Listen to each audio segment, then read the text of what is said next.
नमस्कार दोस्तों, स्वागत है आप सभी को उन्नति क्लासेस पे। आज के इस वीडियो में मैं आपके साथ डिस्कस करने जा रहा हूँ अगस्त 9 से लेकर अगस्त 16 तक के इम्पॉर्टेंट करंट अफेयर्स को, जो कि आपके अपकमिंग एडीआरई हो या फिर स्टेट के किसी भी एग्ज़ाम जैसे एपीएससी हो या फिर असम पुलिस एसआई के एग्ज़ाम हो, उसमें बहुत ही ज़्यादा इम्पॉर्टेंट रहने वाला है। तो बने रहिएगा हमारे इस वीडियो के साथ और इस वीडियो को अंत तक ज़रूर देखिएगा। तो चलिए शुरू करते हैं आज के इस सेशन को। आज का हमारा पहला question, the Shanghai cooperation organisation summit SCO 2025 will be held in which country. तो शंघाई कोऑपरेशन ऑर्गेनाइजेशन समिट निम्नलिखित में से कौन से कंट्री में होने वाला है? Option are Russia, option B India, option B Brazil and option C China. तो ये होने वाला है हमारे नज़दीकी मुल्क चाइना पे। ठीक है, तो 2025 का जो शंघाई कोऑपरेशन ऑर्गेनाइजेशन का उनका जो समिट मतलब मीटिंग वो होने वाला है चाइना पे। ठीक है, तो आइए शंघाई कोऑपरेशन ऑर्गेनाइजेशन के बारे में थोड़ा जान लेते हैं। तो the SCO is a regional intergovernmental organisation founded in 2001 in Shanghai China. तो ये जो शंघाई कोऑपरेशन ऑर्गेनाइजेशन है ना, ये एक इंटर गवर्नमेंटल ऑर्गेनाइजेशन है और ये बनाया था 2001 में शंघाई में, और ये शंघाई कहाँ पे है? चाइना पे। ठीक है, और इसका हेडक्वार्टर है, ये जो ऑर्गेनाइजेशन है इसका हेडक्वार्टर है चाइना पे। और इसके 9 मेंबर कंट्रीज हैं। कौन से हैं? चाइना है, रशिया है, कजाकिस्तान है, Kyrgyzstan, Tajikistan, Uzbekistan, India, Pakistan and Iran. याद रखिएगा, इसके जो मेंबर कंट्रीज से ऊपर सवाल हर समय किसी ना किसी एग्जाम में देखा जाता है। जैसे कि पकड़ लीजिए, सवाल ऐसे बनते हैं, which of the following countries are member of SCO। ठीक है, तो ऐसे पूछे जाते हैं। ठीक है, तो उसमें से 9 कंट्रीज है member countries, China, Russia, Kazakhstan, Kyrgyzstan, Tajikistan, Uzbekistan, India, Pakistan and Iran. अगला question, which institution has launched India's first artificial intelligence AI powered learning app name Tutoz. तो ट्यूटोज नाम का एक artificial intelligence powered learning app ये किसने launch किया है? Option A IIT Madras, option B IIT Bombay, option C IIT Palakkad, option D IIT Guwahati. तो इसका करेक्ट आंसर हो जाएगा आपका ऑप्शन सी IIT पलक्कड़। तो Tutoz is India's first AI powered learning app. ठीक है, ये लॉन्च हुआ था जुलाई 2025 को, लेकिन ये अगस्त में भी इसका न्यूज़ में था, इसलिए मैंने सोचा कि आपके साथ ये कवर मैं कर दूँ। By a startup incubated at IIT Palakkad, design mainly for, ये किस लिए डिज़ाइन किया गया है? JEE NEET and CAT aspirants के लिए। ठीक है, it offered adaptive learning, instant doubt solving through text, voice, image, daily practice modules, gamified progress tracking and even offline support for students with limited internet. ठीक है, तो ये basically students के लिए सहायता के लिए बनाया गया है, और ये जो JEE हो या नीट या कैट के जो प्रिपरेशन कर रहे हैं उन सभी एस्पायरेंट्स के लिए बनाया गया है। मेंटोर्ड बाय IIT फैकल्टी, इसमें IIT फैकल्टी मेंटोर्ड है। The app aims to make personalised high quality exam preparation accessible to student across both urban and rural areas. तो जितने भी हमारे ग्रामीण के भी एरियाज हो या फिर सिटीज़ में रहने वाले जितने भी एस्पायरेंट्स हैं उन सभी को हेल्प करने के लिए ये ऐप बनाया गया है। और इस ऐप का नाम क्या है? ट्यूटोज AI पावर्ड एक आर्टिफिशियल इंटेलिजेंस ऐप है, और इसको बनाया है IIT पलक्कड़ ने। ठीक है, question number 3, the international day of the world's indigenous people is observed every year on which day. तो international day of world indigenous people, इनका भी एक दिन रहता है, और ये कब मनाया जाता है? ये मनाया जाता है अगस्त के 9 तारीख को। So 9 August is celebrated as world's indigenous peoples day. The international day of the world indigenous people is observed each year on 9 August. Yes, ठीक है। This year the united nation has chosen the theme, और इस साल का theme क्या है? Indigenous people and AI defending rights shaping futures. ठीक है, तो ये थीम वगैरह एग्जाम में पूछे जाते हैं, इस थीम को थोड़ा याद रखिएगा, it's very much important from your exam point of view. Question number 4, which is the longest distance Vande Bharat train in India. तो हमारे आपने ज़रूर सुना है कि हमारे भारत में वंदे भारत एक्सप्रेस सबसे ज़्यादा सुपरफास्ट अभी ट्रेन है। तो इसमें से लॉन्गेस्ट डिस्टेंस कौन सा है वंदे भारत जहाँ पे रन करता है?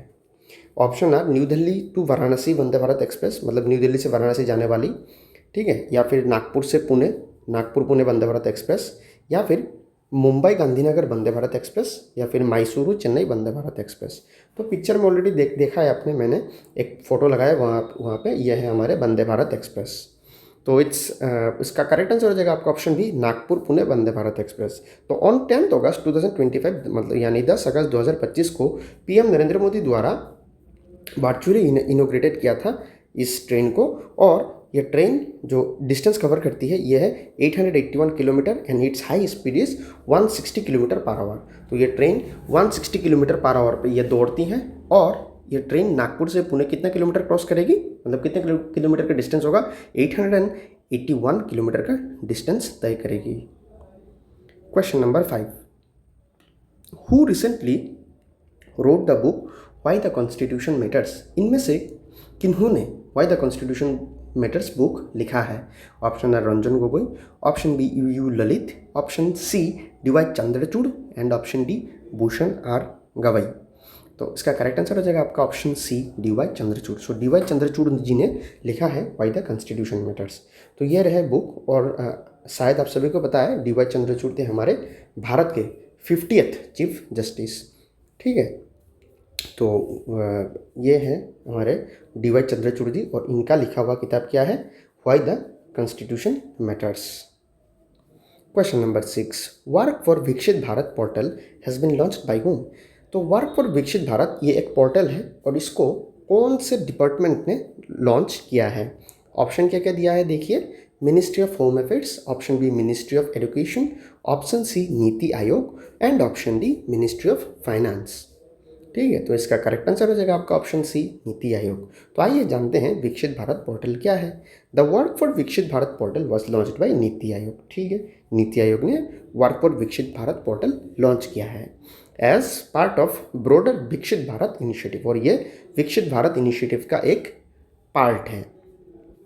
दिस पोर्टल एम्स टू, इसका एम्स क्या है, रिक्रूट स्किल्ड प्रोफेशनल, एक स्किल्ड प्रोफेशनल को रिक्रूट करना, इंक्लूडिंग यंग प्रोफेशनल, और यंग प्रोफेशनल को भी रिक्रूट करना, कंसल्टेंट्स हो या फिर senior consultants across sectors, like कौन कौन से सेक्टर्स हैं, एग्रीकल्चर हो, climate change, data analysis, infrastructure, health, education and more, to actively participate in national development projects. तो हमारे जो जितने भी देश के लिए जितने भी डेवलपमेंट प्रोजेक्ट्स हैं उनमें से किसी को मतलब उनका योगदान मिले।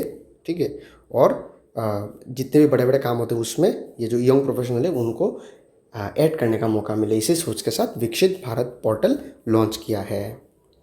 तो ये है हमारे विकसित भारत पोर्टल का, जो मैंने ऑलरेडी गूगल पे देखा था तो उसके बारे में रिसर्च किया और आपके सामने ऐसा कुछ इंटरफेस है विकसित भारत पोर्टल का। आप भी वहाँ जाके आप, अगर आपके इंटरेस्टेड कुछ है तो आप वहाँ जाके आप अपने को ऐसा आप बता सकते हैं, आप ज्वाइन कर सकते हैं। ये है हमारे वर्क फॉर विकसित भारत का पोर्टल, और इसको लॉन्च किया गया था नीति आयोग के द्वारा। नीति आयोग शायद आपको पता होगा, national institution for transforming India. Question number 7, recently who received Padmashri award from Assam 2025। तो निम्नलिखित में से असम से किन को पद्मश्री अवार्ड प्राप्त हुआ है। Option R Himanta Biswa Sarma, option C Hemchandra Goswami, option C Rankuyangbe Jemi and option D Gita Upadhyay. तो फोटो में दिया है उनका image and your correct answer would be Gita Upadhyay, जो हमारे सामने जो बैठी हुई है। ठीक है, वो है हमारे गीता उपाध्याय जी, और इनको पद्मश्री अवार्ड से सम्मानित किया गया है 2025 में असम से।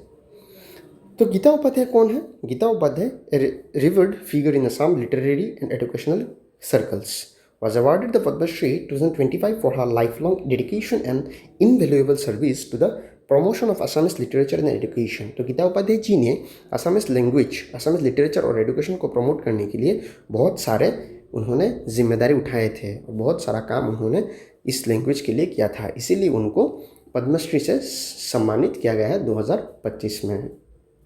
ठीक है, तो ये एग्जाम पॉइंट ऑफ व्यू से बहुत इंपॉर्टेंट बनते हैं। आप प्लीज़ इनको अपने नोट में कॉपी करके रखिएगा। Question number 8, who recently release the book Assam Aru Ahom. Who recently release the book Assam Aru Ahom. Option R doctor Sumendranath Burhagohain, option B Pranab Jyoti Deka, option C Dhaneswar Engti, option D Karabi Deka Hazarika. तो ये बुक का इंटरफेस है, आपके सामने आप देख रहे हैं पिक्चर पे, और ये लिखा है हमारे डॉक्टर सुमेंद्रनाथ बुरहागोहाई जी ने। तो आइए इनके बारे में थोड़ा हम पढ़ लेते हैं। असामारू Ahom by doctor Sumendranath Burhagohain is a well researched Assamese book on the history of Assam. ये बेसिकली असम के इतिहास के बारे में है, एंड द अहोम डायनेस्टी, और अहोम डायनेस्टी के बारे में है। Based on historical records, archaeology and new research, it explains the cultural heritage, politics and social changes of the region in an easy to flow way. और इस किताब में आपको एकदम ईजी से आपको पढ़ने का मतलब पढ़ने का मौका मिलेगा, या फिर उन्होंने बहुत ही ईजी तरीके से वहाँ पे उन्होंने लिखा है। The book covers shows a golden Ahom design on a red background symbolising the dynasties glory. और ये जो बुक के जो कवर है ये क्या सिग्निफाई करते हैं? अहोम के ग्लोरी को, अहोम के जो पावर्स उनको शो करते हैं, और उन्होंने जो विजय हासिल किया था उनको शो करते हैं। पब्लिश्ड, और इसको पब्लिश किया है, पब्लिश्ड बाय असम पब्लिशिंग।